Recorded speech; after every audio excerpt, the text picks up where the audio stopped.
if you remember last week, I had someone come in for an interview about helping those who were in precarious working situations who were 55 and older, and what we could do at an organism called Le Pas de la Rue. And they help out these people get a hot meal, a place to live in, if they need help, some sort of treatment or access to services. But, that only covers the 55 and older. Considering how there's all these other kinds of age groups and people out there who are in precarious living situation, I thought I'd go over the topic a little bit more in a little bit more details today, considering all the research I did last week. And also, I started a new job this week. Oh, yes, finally. After coming back to Canada for 3 months, I now find myself being how do we call it? A supervisor and a sort of crisis worker, I guess you could call it. In French, it's intervenant superviseur, and I'm like really scratching my head on how to translate that to English. Still, I've told this story 10 times to my friends and family. I don't know how to translate everything. So, especially essentially at that job, I help people get jobs who are in, again, precarious living situations by giving them a temporary job for 5 or 6 months, where we bridge the gap between not working at all, which is really difficult, and getting their first job. And if you haven't been on the labor market lately, it's extremely hard to land a job that you want, a job that pays well, a job that offers you some sort of security, a job that is within your field. Anybody can go and erase half of their experiences and go to McDonald's, I'm guessing, and apply to either work in a restaurant, work in fast food, work in retail. We've done this since we were, 16 for some of us, 15 in my case. And I didn't need to go to university to do any of these things. So those are the jobs you start with. But when I talk about people who are in precarious living situations, these are people with years of experience in a certain field, people with a diploma in whatever topic in university, but for whatever reason, things happen, right? In life, you can have a crisis with your mental health. So I know some people who had schizophrenia, which interestingly enough happens mostly between 15 and 25, if you're a man.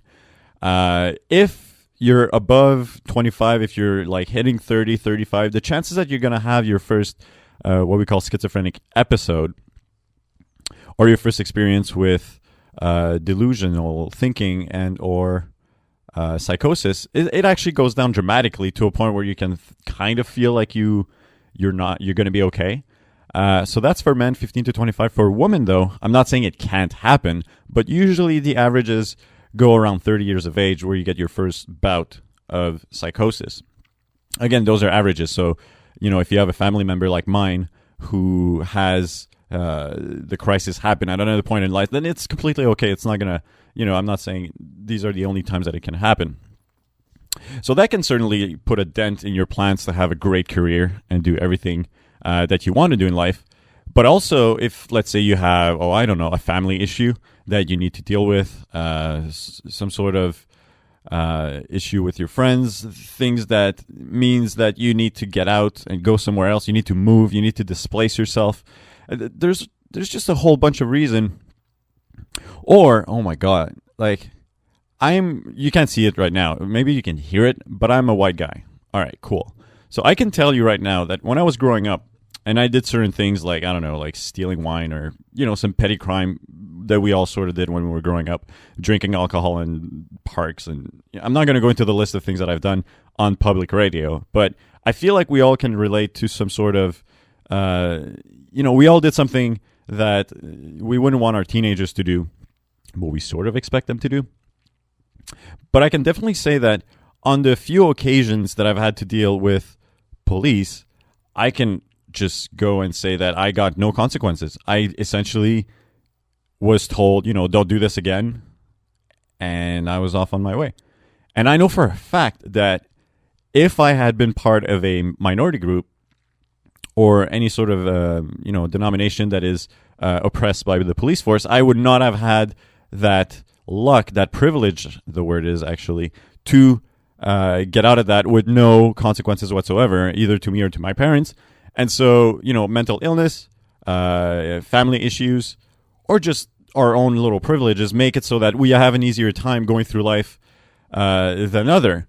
And so we have to be considerate of people who are not as lucky as us.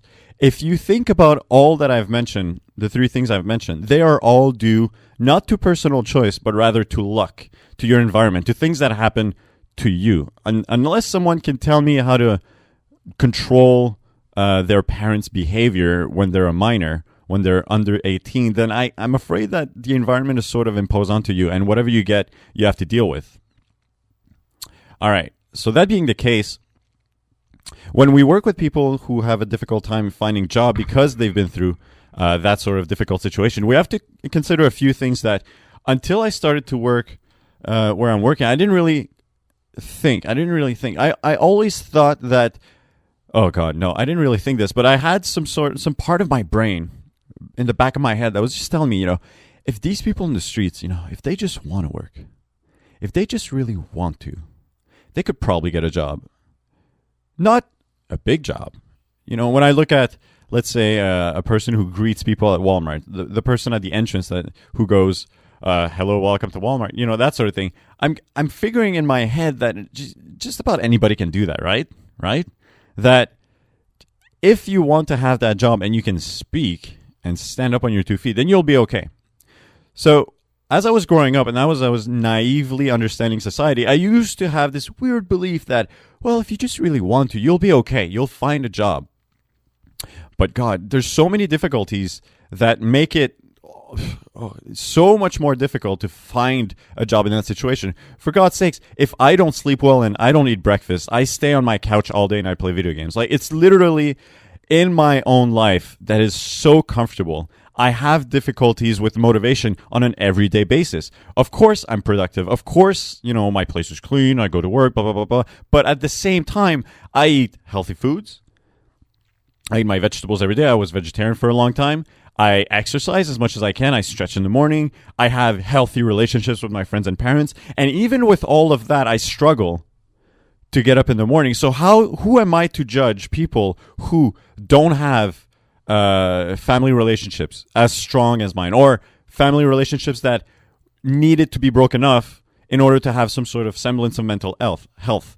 Who am I to judge people who, they can't afford all the vegetables and the variety of foods that I can afford for myself, or who don't have the resources to cook these different foods? I'm not saying that the public services out there don't offer solid meals options, because a lot of them do, and I've seen it myself. But to think that you're going to have a crispy, fresh Caesar salad with, cherry tomatoes and cucumber slices in it on a daily basis, if you're depending on social services and volunteer programs, it's just not going to happen. It's just not going to happen.